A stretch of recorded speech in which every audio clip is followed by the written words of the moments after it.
नमस्कार, चर्चा टुडे में आपका स्वागत है।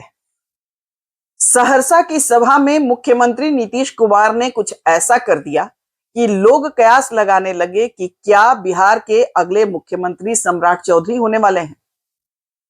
यहां अटकलों का बाजार गर्म है और कई नाम सामने आ रहे हैं मुख्यमंत्री पद के लिए। अब इसमें से कौन बाजी मारेगा, आज हमारी चर्चा इसी पर होगी। हमारे साथ हैं वरिष्ठ पत्रकार खालिद रशीद जी। खालिद जी, स्वागत है आपका। बहुत धन्यवाद आपका। पहले तो दर्शकों को ये बताइए कि मुख्यमंत्री ने ऐसा क्या घटनाक्रम किया जिसके चलते लोग ये कयास लगाने लगे हैं कि उन्होंने सम्राट चौधरी को अपना आशीर्वाद दे दिया है। देखिए, मुख्यमंत्री नीतीश कुमार समृद्धि यात्रा का अगला चरण जो है इस वक्त कर रहे हैं और जो सुपौल, मधेपुरा, सहरसा ये जो क्षेत्र है, सीमांचल का क्षेत्र, उसी इलाके में इस वक्त वो अपनी समृद्धि यात्रा का चरण पूरा कर रहे हैं, जो राज्यसभा चुनाव से ठीक पहले तक चलेगा।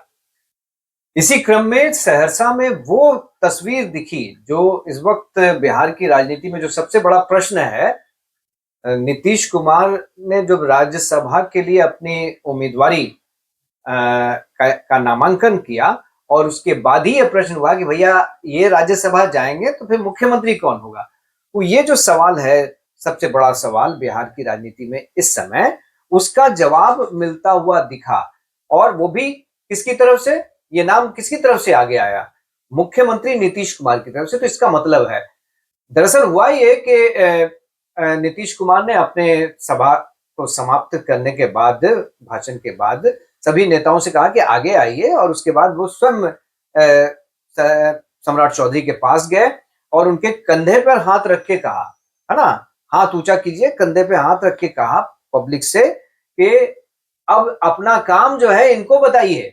यानी ये एक तरह से कम कंफर्म करने की कोशिश थी। अभी के जो राजनीतिक हालात हैं प्रदेश में, इस प्रश्न का जवाब सभी ढूंढ रहे हैं कि कौन होगा अगला मुख्यमंत्री। तो इससे दो चीजें तो स्पष्ट हो गई, है ना। ये जो जेस्चर है, इससे स्पष्ट हो गया कि अपना उत्तराधिकार जो है वो देने के लिए मन बना चुके हैं फाइनली।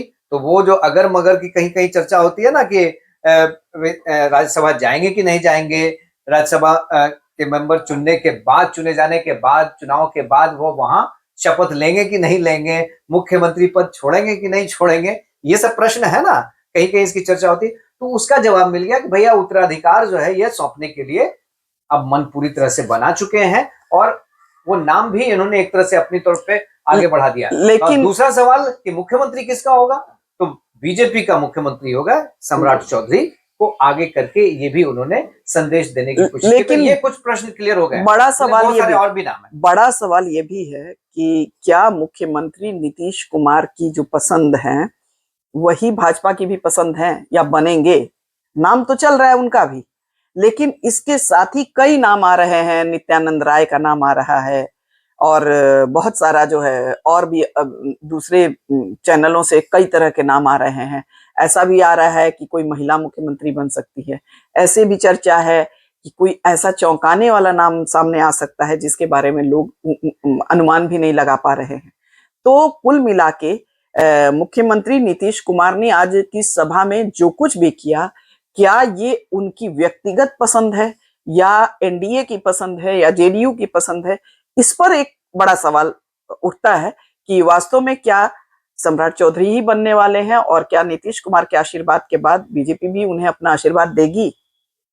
देखिए सुनीता जी, यही मैं कह रहा था, इसलिए मैं कह रहा था कि नीतीश कुमार ने जो दो बातें हमने बताई, वो नीतीश कुमार के इस संकेत से, जो उनकी भावभंगिमा दिखी सहरसा में, उससे जो संकेत मिले उसके आधार पर मैं कह रहा था। पहला मैंने ये कहा कि उन्होंने ये बता दिया कि वो उत्तराधिकार सौंपने को तैयार है, और दूसरा उन्होंने ये भी स्पष्ट कर दिया कि बीजेपी का ही मुख्यमंत्री होगा, है ना। तो हमने ये नहीं बोला कि सम्राट चौधरी ही होंगे। तो अब बीजेपी का मुख्यमंत्री होगा तो बीजेपी की तरफ से कई सारे नाम हो सकते हैं। अभी जो फिलहाल जो कई नाम चल रहा है, जिस पर संभावना है कि मोहर लग सकती है, उसमें सबसे आगे रेस में एक तरह से सम्राट चौधरी ही है, जिनके कंधे पे हाथ रखा नीतीश कुमार ने। और उनकी चर्चा पहले भी होती रही है, उनकी चर्चा पहले भी होती रही। जब नीतीश कुमार से अनबन थी बीजेपी की, तब भी उनकी चर्चा होती रहती थी। आपको याद होगा, है ना, उन्होंने जो पगड़ी पहना था, है ना, जो शपथ ली थी, उस समय भी कहा यह जा रहा था कि अगर बीजेपी अपने बूते सत्ता में आती है तो सरकार का चेहरा सम्राट चौधरी हो सकते हैं। ये उस समय भी चर्चा हुई थी। तो सबसे आगे नाम आप उनका रख सकते हैं, लेकिन अब ये बीजेपी को तय करना है। अब बीजेपी का अपना स्टाइल क्या है? आपने हर जगह पे देखा कि सरप्राइज नाम सामने आए, जिनको लोग जानते भी नहीं है, जिनको लोग पहचानते भी नहीं है ठीक से, वो केंद्रीय नेतृत्व द्वारा वो चेहरा चुना जाता है और वो मुख्यमंत्री बनता है। पुष्कर सिंह धामी हो, मोहन यादव हो, या जितने भी नाम है ना, साई हो, या तमाम उड़ीसा के जो मुख्यमंत्री हैं, ये तमाम नाम जो है, ये नाम नेपथ्य में थे, कहीं पीछे से आए थे। तो इस दृष्टि से जो बीजेपी की स्टाइल हाल के दिनों में दिखी है, तो सरप्राइज नाम आगे हो सकता है। अब ये सरप्राइज नाम कौन हो सकता है? तो उसकी चर्चा हो रही है संजीव चौरसिया। ये सरप्राइज फैक्टर वाले नामों में सबसे आगे हैं। गंगा प्रसाद एक वो राम नाम हम भूल रहे हैं, शिवेश राम या सुरेश राम। शिवेश राम तो राज्यसभा, हाँ, शिवेश कुमार या शिवेश कुमार राम जो है, हाँ, वो तो राज्यसभा के लिए उम्मीदवार हैं और उनका चुना जाना राज्यसभा के लिए तय है। कहीं तो ये भी चर्चा आ रही है कि चिराग पासवान, गिरिराज सिंह, बहुत सारे नाम हैं जिस पर अटकलें लगाई जा रही हैं, लेकिन अभी फाइनल कुछ भी दिख नहीं रहा। इन नामों को किनारे रखिए, है ना। अब जो नाम जो आ रहे हैं, तो पहले सबसे पहले हमने कहा कि भाई सम्राट चौधरी, उसके बाद सरप्राइज फैक्टर वाले नामों में ये लोग संजीव चौरसिया, इनका नाम आ रहा है। संजय सरावगी जो प्रदेश अध्यक्ष भी हैं, उनका नाम आ रहा है। तो ये सब सरप्राइज, जिनको मुख्यमंत्री की दौड़ में लोग नहीं मानते। इसके अलावा और आपने देखा कि जिन नामों पे मीडिया में चर्चा होती है, हम पत्रकार जिन नामों पे चर्चा करते हैं, वो केंद्रीय नेतृत्व द्वारा चुने नहीं जाते हैं। अब बिहार में हो सकता है ट्रेंड बदले, क्योंकि बीजेपी के जो थिंक टैंक है वो अलग ढंग से काम करती है, अलग ढंग से सोचती है, अलग ढंग से कॉम्बिनेशन बिठाती है। तो वो नाम कोई दूसरा भी हो सकता है जिन पे हम लोग चर्चा करें। तो इस वक्त ये सारे नाम हैं। चलिए, फिलहाल तो मुख्यमंत्री का जो इशारा है वो देख के लगभग लोग अनुमान लगा चुके हैं कि सम्राट चौधरी ही होंगे। हालांकि भाजपा कोई ऐसा खेल कर दे अंतिम समय में, तो उससे बिल्कुल इनकार नहीं किया जा सकता है। लेकिन सुनीता जी, आप कंक्लूड करें। हम ये जरूर चाहेंगे कि आप निशांत की जो एंट्री हुई है, बिल्कुल, उसको कैसे देखती हैं, इस पे भी चर्चा जरूर कीजिए। क्योंकि डिप्टी सीएम जो बनने की बात है, तो लोग चर्चा करने लगे कि निशांत डिप्टी सीएम हो सकते हैं। हाँ बिल्कुल, ये तो चर्चा चल ही रही है कि डिप्टी सीएम हो सकते हैं, और जदयू की मजबूरी थी निशांत कुमार को आगे लाना, इसलिए कि इस बात से आप इनकार नहीं कर सकते हैं कि मुख्यमंत्री नीतीश कुमार की उम्र हो गई है और उम्र से ज्यादा स्वास्थ्य उनका साथ नहीं दे रहा है। तो जदयू के नेताओं में भी एक बेचैनी थी, एक तरह का ये परेशानियां वो लोग झेल रहे थे, समझ रहे थे कि आखिर नीतीश कुमार के बाद कौन। क्योंकि जो क्षेत्रीय पार्टियां होती हैं, या जो क्या कहते हैं, व्यक्ति विशेष पर केंद्रित पार्टियां होती हैं, आमतौर पे देखा जाता है कि जब उनका जो नेता कहीं ना कहीं डाउन होता है, तो पार्टी धराशायी हो जाती है, उसका अता पता नहीं रहता है। तो ऐसे में जदयू के जो नेता थे, मंत्री हैं, विधायक, सबकी ये चिंता थी कि मुख्यमंत्री नीतीश कुमार के गिरते हुए स्वास्थ्य को देखते हुए यदि ये आगे नहीं चल पाए, तो फिर जेडीयू का क्या होगा। तो कहीं ना कहीं निशांत को लाने के पीछे यही मकसद है, क्योंकि ये सभी लोग जानते हैं कि जो इस तरह की क्षेत्रीय पार्टियां हैं या व्यक्तिवादी पार्टियां हैं, उसके नेता जो होते हैं ना, वो उस व्यक्ति की पूजा में ही रहते हैं। वो कभी भी उस व्यक्ति के अलावा, उसके परिवार के अलावा दूसरे किसी प्रखर नेता को अपना नेता चुनने के लिए तैयार नहीं होते। उनका माइंडसेट ऐसा होता है कि व्यक्ति पूजा करते हैं। बिल्कुल, मैं सहमत हूँ आपसे, इस पूरे पक्ष से आपके सहमत हूँ कि निशांत कुमार जो है वो मजबूरी, हम लोग इस पे चर्चा कर चुके हैं कि निशांत कुमार मजबूरी है। आपको याद होगा कि हम पहले भी ये कह चुके हैं, अपनी एनालिसिस में मैंने पहले भी कहा था कि देर सवेर निशांत की एंट्री होगी। तो जेडीयू के तमाम नेता जब ये कहने लगे थे कि निशांत कुमार को राजनीति में आना चाहिए। आपको याद होगा 4 महीना पहले ही हम लोग ये चर्चा कर रहे थे, तब मैंने कैटेगरिकली कहा था कि निशांत कुमार पार्टी में आएंगे और उसकी स्क्रिप्ट लिखी जा चुकी है। और जो बड़े नेता जो ये सब कुछ कह रहे हैं वो नीतीश कुमार के कहने पर ही कह रहे हैं, वो उनकी अपनी मर्जी नहीं है।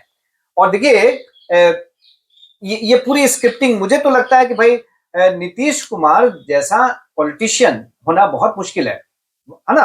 इतनी समझदारी से वो निर्णय लेते हैं कि देखिए परिवारवाद का दाग भी नहीं लग रहा है उनपे, चले जा रहे हैं, छोड़ दिया है ना उन्होंने, भाई हम छोड़ दे रहे हैं। उन्होंने तो ये जेस्चर दिया कि देखिए भाई परिवारवाद, आप लोग कह रहे हैं कि निशांत को लाओ, तो आप लोग समझिए हम चले दिल्ली। तो पब्लिक को ये मैसेज देना चाह रहे हैं वो कि भैया हमको तो इससे कोई मतलब नहीं है, हम परिवारवाद के अगेंस्ट हैं, है ना, हम समाजवादी हैं, प्रखर समाजवादी हैं और परिवारवाद से बहुत हम दूर हैं। परिवारवाद पे तो हम अटैक करते रहे, लालू प्रसाद के परिवार पर तो हम बोलते रहे हैं। बिल्कुल। तो हम परिवारवाद का कैसे समर्थन कर सकते हैं, अपने बेटे को कैसे ला सकते हैं? वो बेटा जो उसको राजनीति का कोई अनुभव नहीं है, वो बेटा जो मतलब किसी सक्रिय मंच पे दिखता नहीं है ना, तो उसको पार्टी में लाना। और देखिए स्क्रिप्टिंग कितनी तगड़ी थी कि उनका इस तरह से राज्यसभा के लिए जाना, है ना, उसके लिए नामांकन भरना जाना, इसलिए हम बोल रहे हैं कि करीब करीब तय है। तो ये स्क्रिप्ट कितनी अच्छी थी, बेटे की इससे बेहतरीन लॉन्चिंग हो सकती थी क्या सुनीता जी? बिल्कुल, बाजे गाजे के साथ एकदम समारोह पूर्वक तमाम बड़े नेता उपस्थित जदयू कार्यालय में, है ना। और उससे पहले नीतीश कुमार को मनाने की कोशिश की, नहीं आप दिल्ली मत जाइए, आपके बिना क्या होगा बिहार का।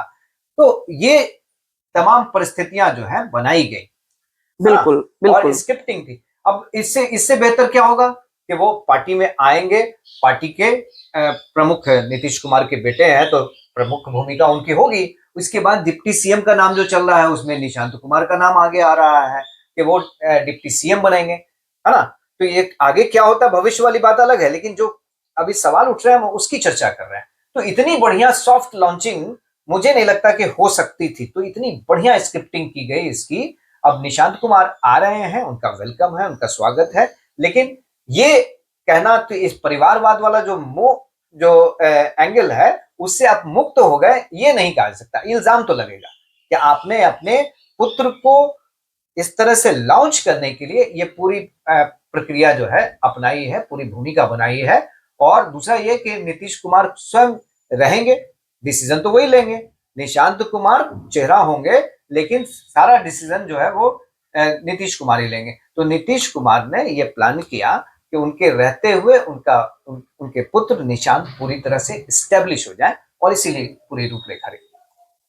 नहीं, चलिए खालिद जी, बहुत ये आपने जो भी बातें कही बिल्कुल मैं आपकी बात से पूरी तरह से सहमत हूँ। लेकिन हाँ, नीतीश कुमार जी याद जरूर आएंगे और उनका जो बिहार में योगदान है वो कोई भूल नहीं सकता है। एक अच्छे, सच्चे, कर्तव्यनिष्ठ, अब बेहतर की बात हम कर रहे हैं। बेस्ट तो देखिए ढूंढेंगे तो नहीं होगा, लेकिन जो बिहार की राजनीति में अभी जो लोग मौजूद हैं उनमें हम उनको सर्वश्रेष्ठ मानते हैं और काफी अच्छा कार्यकाल रहा।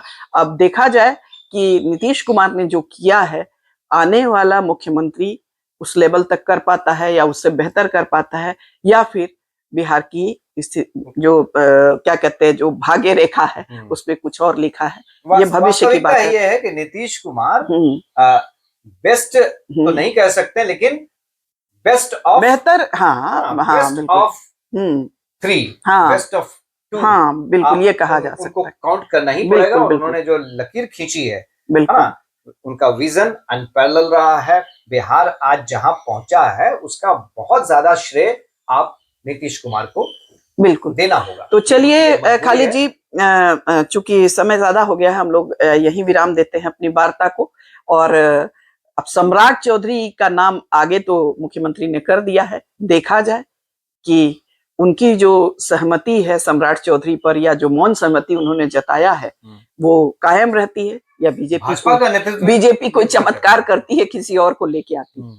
तो दर्शकों, हमारी चर्चा कैसी लगी जरूर बताएं। हमारे चैनल को लाइक करें, सब्सक्राइब करें और शेयर करें। नमस्कार, धन्यवाद।